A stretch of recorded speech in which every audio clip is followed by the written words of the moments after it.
નમસ્કાર, આપ જોઈ રહ્યા છો સ્પાર્ક ટુડે ન્યૂઝ. મધ્ય ગુજરાતની અગ્રણી સંસ્થાઓ જેવી કે બરોડા મેનેજમેન્ટ એસોસિએશન, મધ્ય ગુજરાત વ્યાપાર મંડળ, ઉદ્યોગ અને કોસ્ટ એન્ડ મેનેજમેન્ટ અકાઉન્ટન્ટ્સ ના સંયુક્ત ઉપક્રમે આજે નેવિગેટિંગ આઈપીઓએસ વિષય પર એક વિશિષ્ટ ગોળમેજી પરિષદનું આયોજન કરવામાં આવ્યું હતું. આ સેમિનારનો મુખ્ય ઉદ્દેશ લિસ્ટિંગ કરવા ઈચ્છુક નાના અને મધ્યમ ઉદ્યોગો ને આઈપીઓ પ્રક્રિયા માટે માર્ગદર્શન પૂરું પાડવાનો હતો. જ્યારે આ કાર્યક્રમના મુખ્ય અતિથિ તરીકે એનએસઈ એસએમઈ બિઝનેસ ડેવલપમેન્ટના વાઇસ પ્રેસિડેન્ટ શ્રીમતી પાર્વતી મૂર્તિ અને એસોચેમના કો-ચેરમેન શ્રી અબાની કે ઝા ઉપસ્થિત રહ્યા હતા. સેમિનારમાં વિશિષ્ટ તજજ્ઞોની હાજરીમાં વિવિધ પેનલ ચર્ચાઓ અને શ્રોતાઓ સાથે પ્રશ્નોત્તરી પણ યોજાઈ હતી. पहला वाला पार्ट था वो एक साइकोलॉजिकल पार्ट था, दूसरा वाला पार्ट ग्राउंड पे, और ये लॉ लीड करता है इसमें. तो लॉ लीड करता है तो आप क्या कर पाएंगे क्या नहीं कर पाएंगे. बट जनरल पब्लिक का वही थॉट है कि बीएससी में जल्दी अप्रूवल मिल जाता है. तो दिस इज माय क्वेश्चन. ऐसा कुछ नहीं है. आप ये सोचिए इसमें अभी तो वो पहले बोल रहे थे कि आप अप्रूव कर दो और फिर हम करेंगे. तो आप एनएससी करेंगे, जैसे एनएससी किसी स्टॉक चेंज को बोलते हैं, पहले दोनों स्टॉक चेंज इंडिपेंडेंट होते थे, तो दैट एक्सटेंड के लिए लाइबिलिटी थोड़ी सी कम बेस्ट करता है डेट पे जाओ तो आपको ये करना ही पड़ेगा, कोई चॉइस नहीं. And my guess that not only India because we present very you cannot talk anything beyond this document. Okay, अगर आपने कुछ बोला तो इट इज नॉन कॉम्प्लायंसेस है. बराबर कई बार आप करते हो लेकिन कई बार नहीं करते हो. लॉ आपको ये बोलता है कि जो आपने डीआरएस में लिखा हुआ है वही बोल पाओगे. सो आपको पूरा दिन का इवेंट करना चाहिए और एक टॉपिक वाइज लेके चलना चाहिए. जैसे डीआरएसटी जैसे 500 पेजेस हैं, वो 500 pages it's a marathon race too. I mean सीधा नहीं पूछती तो वो स्टॉक एक्सचेंज को बोलते हैं कि आप पूछो, बिकॉज अल्टीमेटली सबका डेस्टिनेशन सेवी के पास ही है. But believe me you are creating a नहीं, इस तरह के बहुत ही अद्भुत ऑर्गेनाइजेशन है. मैं काफ़ी धन्यवाद देता हूँ ऑर्गेनाइजर्स को जिन्होंने इतने ग्रैंड लेवल पे किया, और मुझे ये बताया गया है कि पहली बारी कर रहे हैं बड़ौदा के अंदर, और काफ़ी पोटेंशियल है शहर के अंदर. तो ये बहुत ज़रूरी है कि जो उनकी निटी ग्रिटीज़ हैं आईपीओ के, चाहे मेन बोर्ड के, चाहे एसएमई आईपीओ के, उसके बारे में लोगों को पता लगे, लोग सोचें, उसके बारे में विचार करना चालू करें और फिर डिसीजन लें कि भाई अपने को आईपीओ करना चाहिए क्या.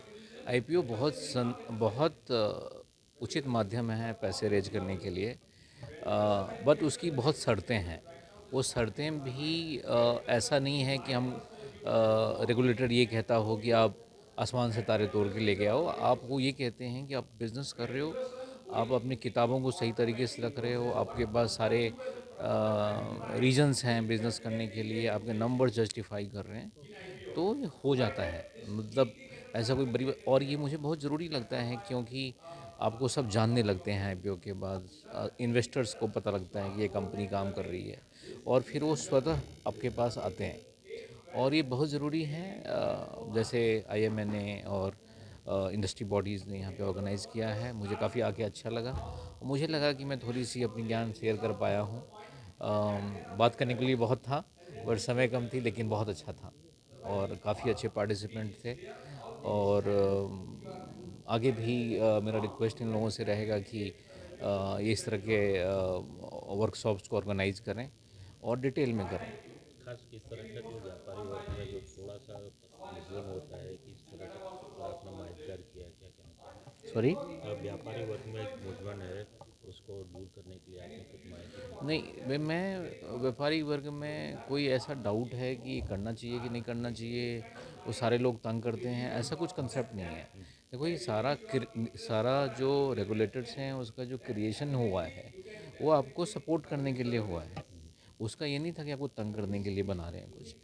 बट उसमें कई सारे ऐसे लोग भी आ जाते हैं कि जो गलत होते हैं, अपने सोच से ही गलत होते हैं. तो कई सारे केस हैं आप देखोगे तो ये बहुत ज़रूरी है कि आप जो अच्छे लोग हैं उनको भी सपोर्ट करो। तो वही कर रही है सरकार, रेगुलेशन लेके आती है, लोग थोड़े से दूसरे ढंग से चले जाते हैं, बट अच्छे लोग तो अच्छे ही लोग हैं। तो अच्छे धंधे करने वाले, अब देखो कि कितनी छोटी छोटी कंपनी, मैंने अपने स्पीच में बोला भी है, एग्जांपल्स भी दिए हैं कि एक कंपनी 22 करोड़ से अभी 12,000 करोड़ की वैल्यू हो गई है वो कंपनी की। तो उन्होंने अच्छा काम किया ना, ठीक है। तो और कई लोग ऐसे हैं जो केवल उनका इंटेंशन ही गलत हो, तो उसमें तो सरकार भी क्या करेगा। रेगुलेटर्स का इसलिए तो प्लान नहीं है, रेगुलेटर तो है ही इसलिए कि जो इस तरह के एलिमेंट हैं उसको दूर किया जाए। मैं बस ये कहना चाहता हूँ। Baroda management association, central Gujarat chamber of commerce અને ઇન્ડસ્ટ્રી અને સીએમએ કોસ્ટ મેનેજમેન્ટ એસોસિએશન વડોદરા ચેપ્ટરના સંયુક્ત ઉપક્રમે આજે બરોડામાં અને કદાચ બરોડામાં ફર્સ્ટ ટાઈમ એક આઈપીઓની અવેરનેસ માટેનો એક પ્રોગ્રામ કરવામાં આવ્યો છે. બેઝિકલી ઓબ્જેક્ટિવ આજના સેમિનારનો એ જ છે કે બરોડાની એમએસએમઈ ઇન્ડસ્ટ્રી બી એક આઈપીઓ લાવી શકે છે, એક માઇન્ડસેટ વિચારી શકે છે. એ ઓબ્જેક્ટમાંથી અમે એક નાનો પ્રયાસ કરવા, આ ત્રણેય ઓર્ગેનાઇઝરને ભેગા થઈ અને એક નાનો પ્રયાસ કરી રહ્યા છે. આજે ચીફ ગેસ્ટ તરીકે એનએસસીના વાઇસ પ્રેસિડેન્ટ મેડમ છે, એસોચેમના vice president madam guest of honour તરીકે છે. તદુપરાંત વેરિયસ પ્રોફેશનલ્સ અને જે બરોડાના પોતાના છે, જે પોતે આઈપીઓ લાવી ચૂક્યા છે એવા ઇન્ડસ્ટ્રીયલિસ્ટ પણ એઝ અ સ્પીકર તરીકે અહીંયા આમંત્રિત થયેલા છે. તદુપરાંત 120થી વધારે આજે અહીંયા રજિસ્ટ્રેશન પાર્ટિસિપેટ છે કે જે આનું નોલેજ શેરિંગ લઈ રહ્યા છે. આજનો એક્સપિરિયન્સ વડોદરા માટે બહુ જ સરસ રહ્યો. વડોદરામાં સૌ પ્રથમવાર central Gujarat chamber of commerce and industries, BMA અને સીએમએ દ્વારા આ એક રોડ મેપ ટુ આઈપીઓનું જે આયોજન થયું. પહેલાં અત્યાર સુધી નાના નાના ઇન્ડસ્ટ્રીઝવાળાને એવું લાગે છે કે અમે ગ્રોથ કઈ રીતે કરીશું, પરંતુ આજના સેમિનારથી એક વસ્તુ બહુ સ્પષ્ટપણે અવેરનેસ આવી કે નાની નાની ઇન્ડસ્ટ્રીઝ હોય, એક શોરૂમમાં 7 બાઇક હોય એ માણસ પર ઇસ્યુ લાવી શકે છે, એસએમઈ ઇસ્યુ લાવી શકે છે. આજે એસઓએમના કો ચેરમેન અડાણીજી અને પાર્વતીજી એનએસસીના વાઇસ ચેરમેન છે, એમને બહુ સારી સમજ આપી.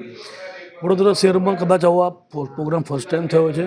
એસએમઈ એમએસએમઈમાં હજારો લોકો વડોદરામાં ઇન્ડસ્ટ્રીઝ ધરાવે છે, તો એ લોકોનું આજે એક વિઝન ખુલ્યું. અમારું એક્સપેક્ટેશન કરતાં પણ વધારે પાર્ટિસિપન્ટ છે. અહીં બેઠેલામાંથી 4-5 જણ એવા છે કે જે લોકો ભવિષ્યમાં આઈપીઓ લાવવા માટે વિચારતા હતા, પરંતુ આજે 2 કલાકમાં એમનું માઇન્ડ ક્લિયર થયું કે અમે આ વસ્તુ કરીશું. એટલે આ એક દિશામાં ચાલી રહ્યા છે. એસએમઈ એમએસએમઈ કઈ રીતે આઈપીઓ લાવી અને પોતાની કંપનીનોને પોતાનો ગ્રોથ કરે.